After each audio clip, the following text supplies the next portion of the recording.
The kingdom of heaven is like a man who owned land. He went out early in the morning to hire workers for his vineyard. He agreed to give them the usual pay for a day's work. Then he sent them into his vineyard.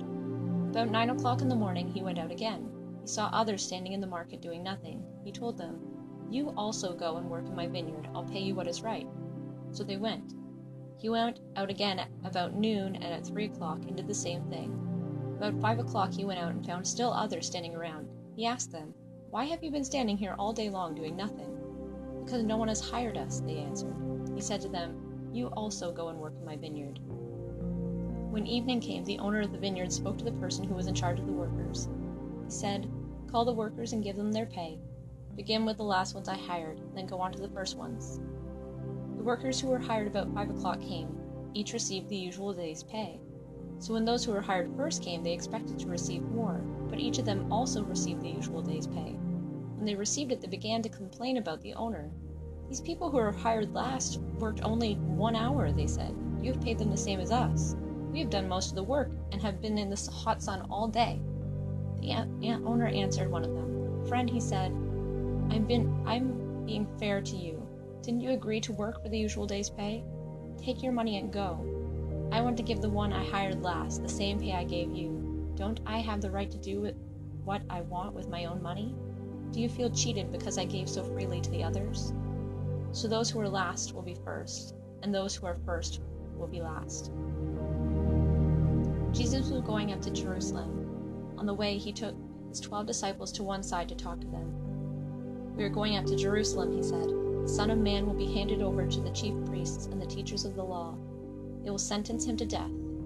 Then they will hand him over to the Gentiles. The people will make fun of him and whip him. They will nail him to a cross. On the third day he will rise from the dead."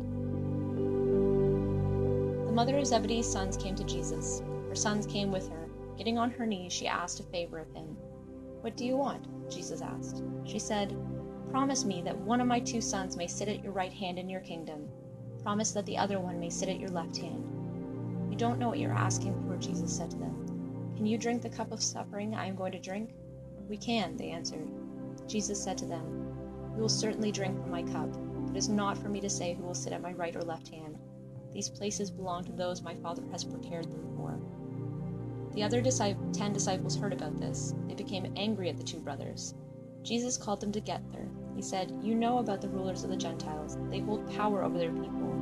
Their high officials order them around. Don't be like that. Instead, anyone who wants to be important among you must be your servant, and anyone who wants to be first must be your slave. Be like the Son of Man. He did not come to be served. Instead, he came to serve others. He came to give his life as the price for setting many people free." Jesus and his disciples were leaving Jericho. A large crowd followed him. 2 blind men were sitting by the side of the road. They heard that Jesus was going by, so they shouted, "Lord, Son of David, have mercy on us." The crowd commanded them to stop. They told them to be quiet, but these 2 men shouted even louder, "Lord, Son of David, have mercy on us." Jesus stopped and called out to them. "What do you want me to do for you?" he asked.